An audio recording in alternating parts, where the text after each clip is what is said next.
법무부 장관님, 네. 그 화면 좀 올려주세요. 오늘 아마 총리께서 아마 지금 검찰개혁 추진단에서 아마 검찰개혁 관련한 형사소송법 개정안에 대해서 논의 중에 있고 아마 법안을 마련하고 계시는데 지난 1월에로 총리께서는 보안 사건은 폐지하는 것이 원칙이다 천명하셨고 오늘 또 언론 보도를 보니까 보안 사건은 폐지하고 요구권으로 논의하라고 지시하신 것으로 그렇게 보도는 되고 있습니다만 총리께서 마지막 이제는 결단을 내리신 것 같습니다. 공소청 검사의 수사권은 완전히 폐지하는 것으로 정부에서 그렇게 정리가 될 거라고 저도 생각하고 있는데요.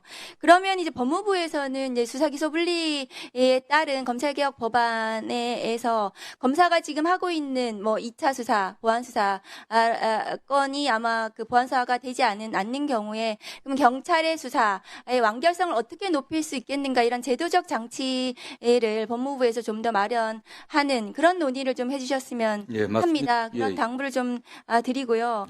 그리고 최근에는 이제 법무부에서 쇼츠를 또 만드셔서 검사들이 이 수사권 관련해 가지고 여러 가지 얘기를 하고 있던데 그런 사례를 가지고 우리가 사건을 개혁 법안을 논의해서는 전 안 된다고 생각합니다. 개인적으로.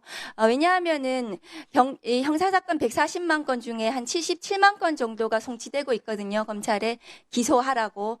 그런데 그중에서 아마 수만 건 정도를 보안수사를 하는 것 같습니다. 검찰은 지금 제가 보안수사 어떤 거 하는지 자료를 요구해도 통계를 요구해도 잘 주지를 않고 있어요. 그래서 대구지검이 보안수사를 보안수사 요구보다 몇 배를 더 했다고 언론 보도에 대서특필되고 있길래 그럼 조사는 몇 건 했고 영장을 몇 건 청구했고 보안수사한 내용을 통계를 달라 그랬더니 그런 통계는 또 없다는 거예요.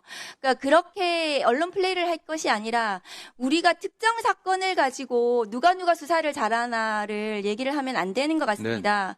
그렇게 되면 경찰이 지금 하고 있는 검사가 보안수사하고 하지 않은 나머지 수십만 건 사건들은 경찰이 수사해가지고 검사가 기소해서 전부 유죄나고 있거든요. 그럼 검경이 전부 일일이 검사들, 경찰들 다 한 명씩 나와가지고 누가 수사 잘했는지 이게 지금 서로 그렇게 싸울 문제는 아닌 것 같습니다. 최근에도 특정 폭력 사건을 가지고 장관님께서 검찰의 수사를 칭찬을 하셨던데 그 사건을 그렇게 검사의 수사권 사수를 위한 재료로 그것이 사용되어서는 안 된다.